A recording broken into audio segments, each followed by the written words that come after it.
Und nun geht es gleich konkret und direkt weiter. Wir richten unseren Blick nach Polen, Kroatien und Serbien und auch in die Ukraine. Und das wird jetzt als nächstes im Mittelpunkt des Programmpunktes stehen. Im EU-Land Polen ist es nämlich so, dass die Regierung LGBTIQA+-freie Zonen eingeräumt hat.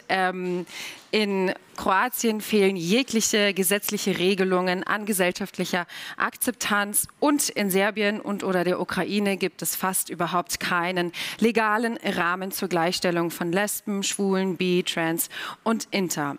Aus Polen berichtet nun Mariusz Kurc. Er ist Chefredakteur des queeren Magazins Replika.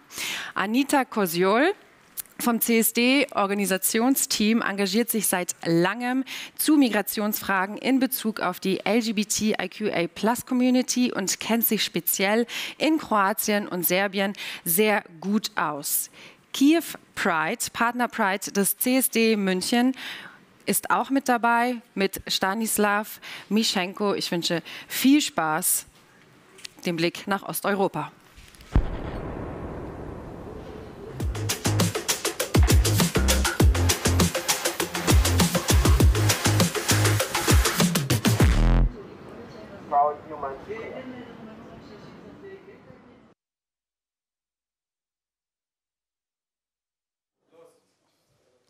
So welcome to the session on Eastern Europe. We will be talking today about the situation of LGBTIQ people in Poland with Mariusz and in the Ukraine with Stas. And I will contribute some contents from Croatia and Serbia. And also we will show you some short videos from activists in Eastern European countries. So let's start talking about the political and social situation. Mariusz, you just flew in from Warsaw on Wednesday. Could you describe us a bit the situation in your country? Well, when you were talking, I was smiling, but I shouldn't be smiling. The political situation in Poland regarding LGBT issues is very, very homophobic. For 6 years now, we are ruled by very homophobic government. We have the president who says LGBT are not people. LGBT is only the ideology. Mr. Duda said that a year ago, and then he was elected the president for the second term. We have the Minister for Education who says LGBT people are not normal people. We shouldn't discuss human rights regarding those people because they are not normal. And this is, I'm stressing that, this is the Minister for Education in our country. We've got the judge of the Constitutional Tribunal saying horribly homophobic things. We have the European members of parliament from Poland saying Poland is the most beautiful without LGBT people. And what's more, almost 1/3 of Polish territory is now declared a so-called LGBT-free zones. It's about 100 municipalities, little towns, villages, and larger towns where city councillors have declared that their town or village is an LGBT-free zone. Sounds horrible. So that sounds horrible and very scary and reminds us of horrible things in the past, right? Thank you, Mariusz. How about the situation in the Ukraine, Stas? I couldn't say the situation is much different from Poland. Maybe we don't have such dramatical things as LGBT-free zones. But in general, yeah, Ukraine is also a pretty homophobic country. It declared independence in 1991. And was the first country in ex-Soviet Union to decriminalize homosexuality.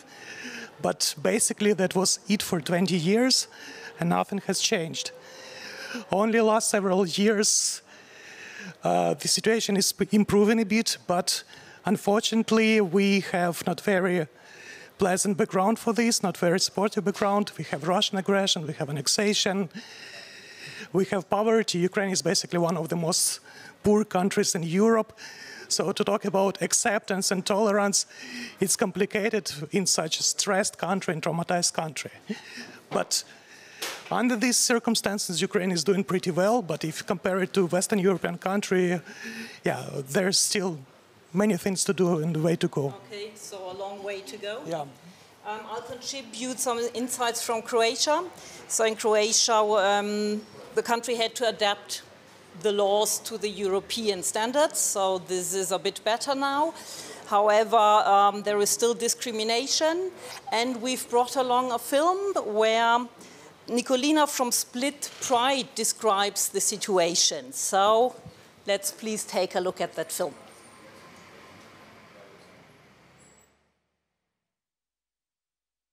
Hello, München. Greetings from Split, Croatia. My name is Nikolina and I'm coordinator of Split Pride. Right now we are celebrating Pride Month, and that is why this flag is up there. Of course, the flag is guarded by the police all the time, otherwise it would be taken down by the homophobes. During this period, we do all kinds of activities like Pride Quiz, Pride Marketplace, Pride Zine promotion, different workshops and more. Our headquarters are at the LGBT Center, but we hold most of our activities outside because of coronavirus. The rest of the year we are making parties, zines and videos, like Pride TV. Please like and subscribe on our YouTube channel. This year we are celebrating our 10th anniversary of Pride in Split. Our first Pride didn't go so well.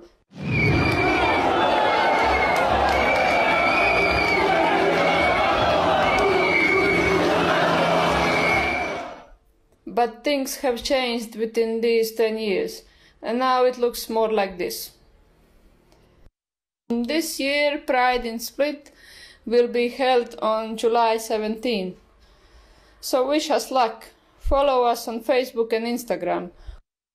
Or come to Split and march for equality with us. Choose! So thank you very much, Split Pride, for this video. Let's jump now from Croatia to Poland.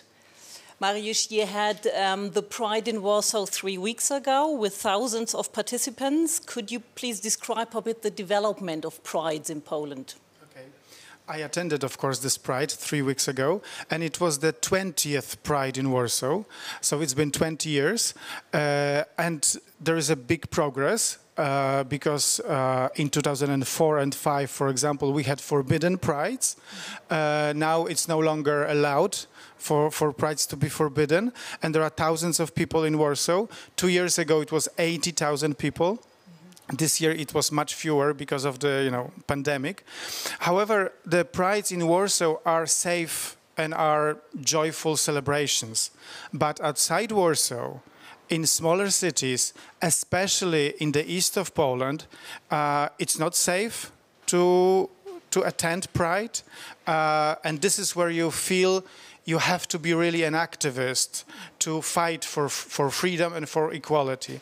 Especially in the city of Białystok 2 years ago, the Pride was extremely violent, and this violence was actually supported by the Catholic Church. So it's a shame.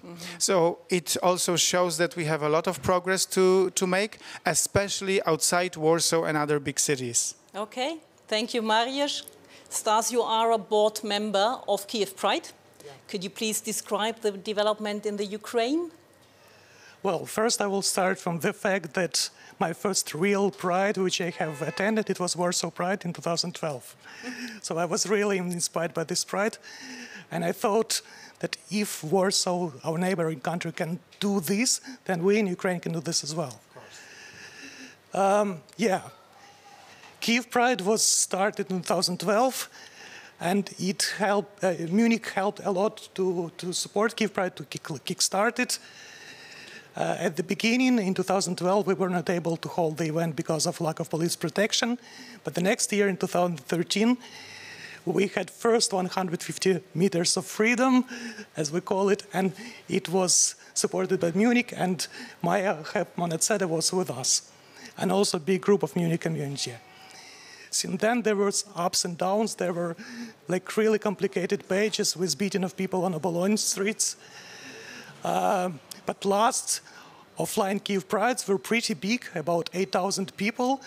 Unfortunately, that's still not like in Warsaw, because we have fenced area, we have metal controls and everything. It's still activist things. It's not celebration yet, but we're getting there. And beyond KyivPride, that's very great that we have launched Proud movement also in other cities. We have Odessa Pride, we have Kharkiv Pride, Zaporizhzhia Pride, and so on. So right now, it's about 5-6 different active prides in Ukraine. They are growing. It's never easy, but yeah, we're getting there. Okay, thank you very much, Stas. Let's take a look at Serbia.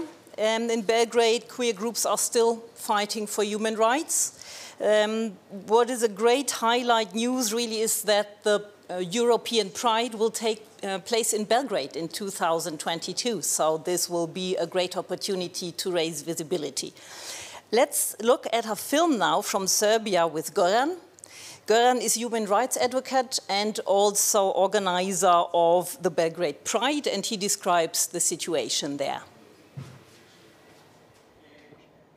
I started working in LGBT movement in Serbia when homosexuality was forbidden, and even it's not possible to be openly gay. Homosexuality became legal in 1994, and 2001 we started organizing first gay pride that was cancelled due to insufficient protection from police. In the coming years, we try to organize Pride again, and Pride was banned 4 times, 2009, 2011, 2012, and 2013. One Pride during that period, it was in 2010, when 6,000 hooligans attacked 6,000 police officers that were protecting us who were marching there.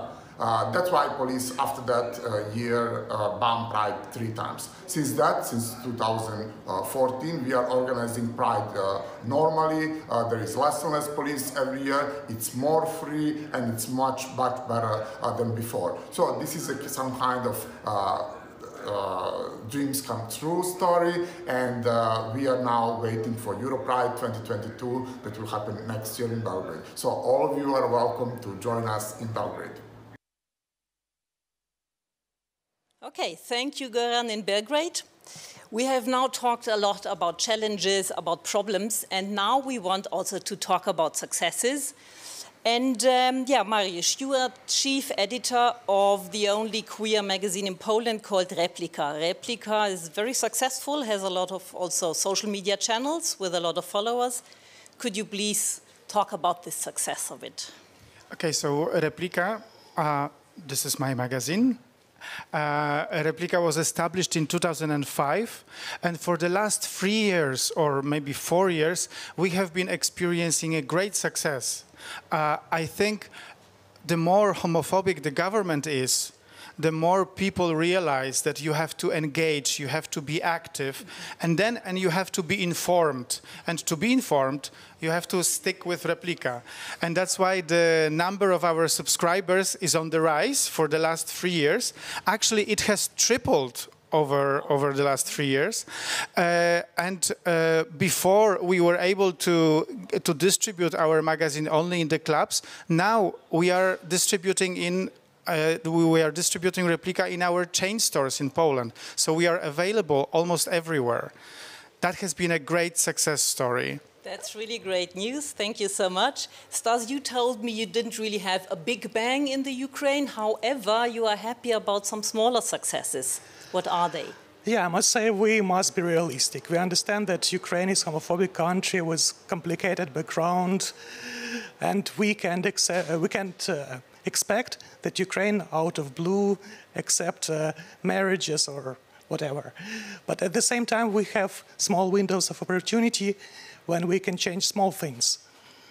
For instance, recently was lifted ban of donation of blood for gay men in Ukraine. That was like very unspeakable 5-10 years ago. Now it's over.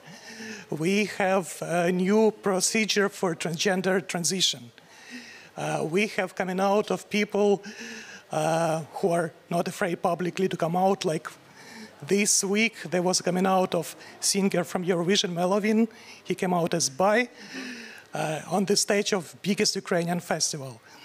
And these small things, I think they are cumulative. The more such small things we have, the faster we go. Okay, thank you so much, Stas. Hungary, let's take a look at Hungary. We know the political situation there is horrible, but nevertheless, queer groups have been very active. I've brought you a very creative example for protest. So this is a fairy tale book. It has been published by the lesbian organization Labris, and they have taken classical fairy tales and reinterpreted them with queer characters. You can see pictures, for example, here or here. And this book raised an enormous scandal in Hungary, and it has been publicly shredded by politicians. But on the other side, it became a bestseller, and the international press reported about that. So heads off to the group Labris for this great success.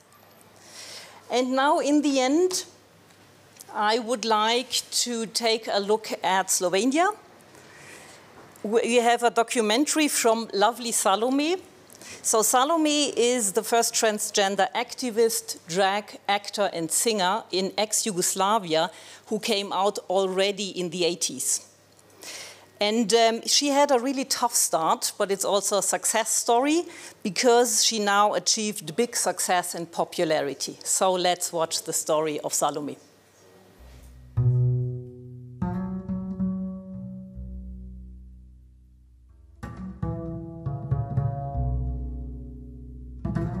Družba bi spremenila mene. Mene bi oni pozdravili, dali v bolnišnico, ne vem, mogoče elektrošoke, i izmeček, i bolana, i psihijatrov. Pljuvalo se je po meni, bi me trebalo dati na zdravljenje, čak zapret v kako hišo, pa me ne pustiti nikamor ven.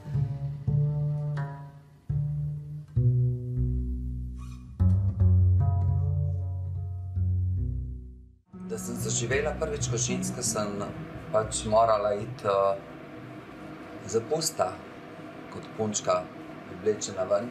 Samo mama mi nikoli ni dovolila, da bi bila oblečena v punco.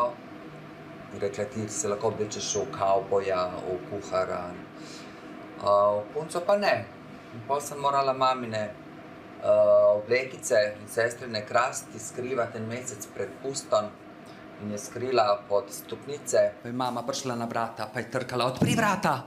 Sem odprla vrata, seveda sem dobila eno fljusko. Sem rekla, zakaj si me pa udarila, mama? Kaj pa to imaš na sebi? Sem rekla, kaj pa imam na sebi? Pogledam, pa sem imela od sestre kopalni modrček in od krpe kuhinjske joške. In včasih, ko sem še na Rabu živela, sem inače z Hrvaške doma, zato ker Raba, sem šla v cerkev in sem se šla moliti, pač probala bom, mogoče se mi bojo želje uresničile. Pol pridem pred Jezusa, sav krvav stoji, niti pogleda mene. Sem rekla, o Bogi, Jezus, pa kje bom tebe prosila za pomoč, če že on od mene rabi pomoč, da ga dam dol. Sem rekla, nič, jaz grem pred Marijo. Marija je pa takole stala. Tako iz nje je bilo, revček moj, pa kaj pa ti iščeš tukaj? Takrat v Jugoslaviji niso ni vedeli, kaj je to biseksualc, kaj je to gej, kaj je to lezbika. V glavno njima je to vse bilo bolano in seveda sem jaz tudi bila leta ena čudak. Tako da sem odšla v Ljubljano, ker je bil klub K4, kjer sem začela v bistvu delati show programe. Sem postala prepoznavna na LGBT sceni. Hotela sem biti na televiziji, v medijih, kot da sem nastopala na heteroseksualnih zabavah, klubih, kazinojih. Začela sem ponašati, imitirati znane pevke, Madonna, Celine Dion, Amanda Lear, Liza Minnelli. Pitam se, da li znaš, koliko sam drugčija, koliko smo isti, ti i ja. Enostavno uživaš, ko te gleda tako masa ljudi, tako da lepo je biti na odru. Zakaj bi družba sprejela nekoga, ki ne sprejema samog sebe, Ker so dve solucije, ali te sprejmejo, ali te ne sprejmejo. Jaz rajše sem sprejeta ali ne sprejeta, kot da celo življenje glumim, igram nekoga, kaj nisem. Jaz, ko sem lačna, si kupim sama kruh. Nobeden bog, nobena družba mi ne plačuje račune, sama si jih plačujem. Ko bojo oni meni kupili kruh in plačali mi račune, mogoče se bom pol obnašala, kako bojo oni hoteli. Do takrat ne. Takrat je mama rekla, če misliš živeti taj life, kot ga živim, se moraš odseliti ali se spremeniti. Mama je rekla, da lahko se skrivam na skrivaj, pa oblačim in ne vem. Jaz sem rekla, ne, življenje ni skrivanje, je strah od ljudi. Rekla sem, jaz bom živela svoje življenje in sem enostavno pobrala eno torbo in odšla. Sem rekla, živela sem 40 let kot moški. No, zdaj bom pa še 40 kot ženska.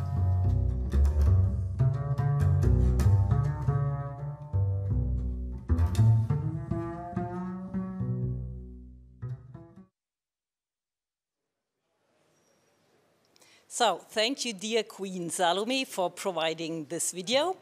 And thank you very much, Mariusz and Stas, for interesting insights and really touching stories. Thank you very much. Dankeschön. Welcome. Danke auch, liebe Zuschauer, fürs Dabeibleiben.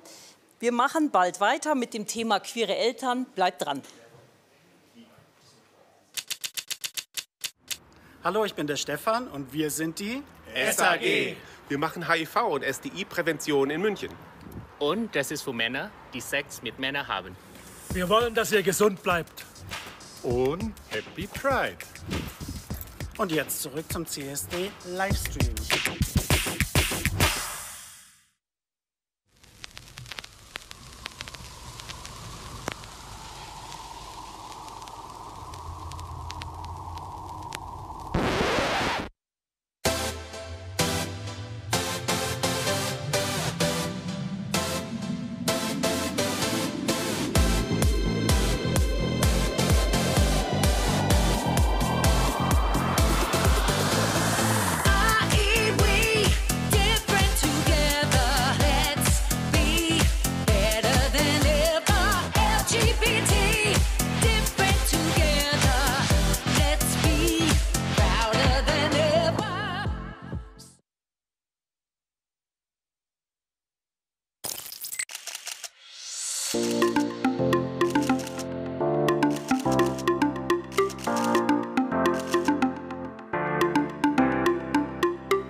Willkommen im sehr guten Netz von O2. O2 can do.